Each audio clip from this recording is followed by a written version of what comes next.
여러분 안녕하십니까? NBS 투데이입니다.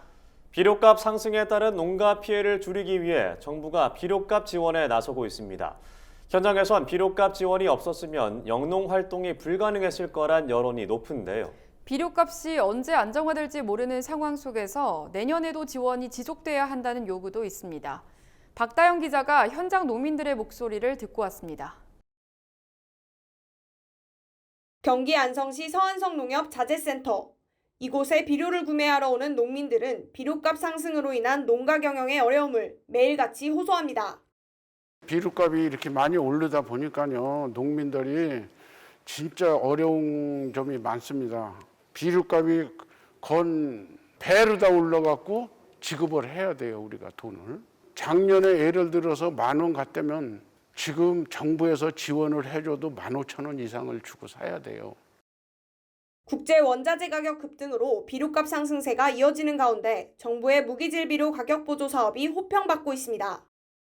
농림축산식품부는 비료값 인상으로 인한 농가의 경영비 부담을 완화하기 위해 지난 1월부터 무기질 비료 가격 인상분의 80% 이내를 지원하고 있습니다. 현장 농가들은 정부의 무기질 비료 가격 보조 사업이 농가의 경영비를 줄이는 데 도움이 됐다며 긍정적인 반응을 보이고 있습니다. 그러며 비료 가격이 안정화될 때까지 정부의 가격 보조 정책이 지속적으로 추진돼야 한다고 호소했습니다. 실제로 농협경제연구소가 올해 비료 가격 보조 사업 효과를 분석한 결과 농가당 경영비가 평균 46만 5,761원 절감되는 것으로 나타났습니다.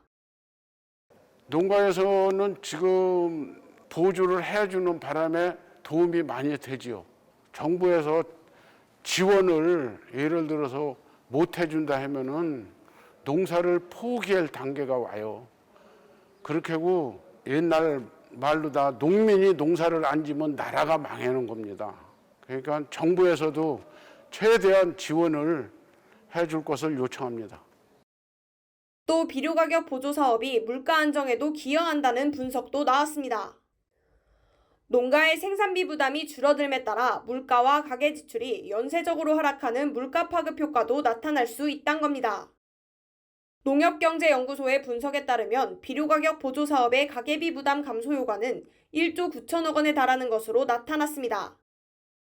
생산비가 하락하게 되면은 결국 농산물을 이제 원료로 사용하는 상품들 같은 경우에 어느 정도 원가가 절감될 거고, 그 상품을 가지고 중간 재료를 사용하는 다른 완성업체들 같은 경우에도 결국 이제 생산 비용이 이제 연쇄적으로 이제 하락을 하다 보니까 결국 전체적으로 이제 물가가 하락하게 되고 결국 가계의 지출이 이제 절감되는.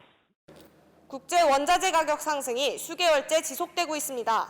내년에도 비료값 강세가 이어질 전망인 만큼 농가의 경영비 부담 완화를 위한 정부의 지속적인 지원이 필요해 보입니다. MBS 박다영입니다.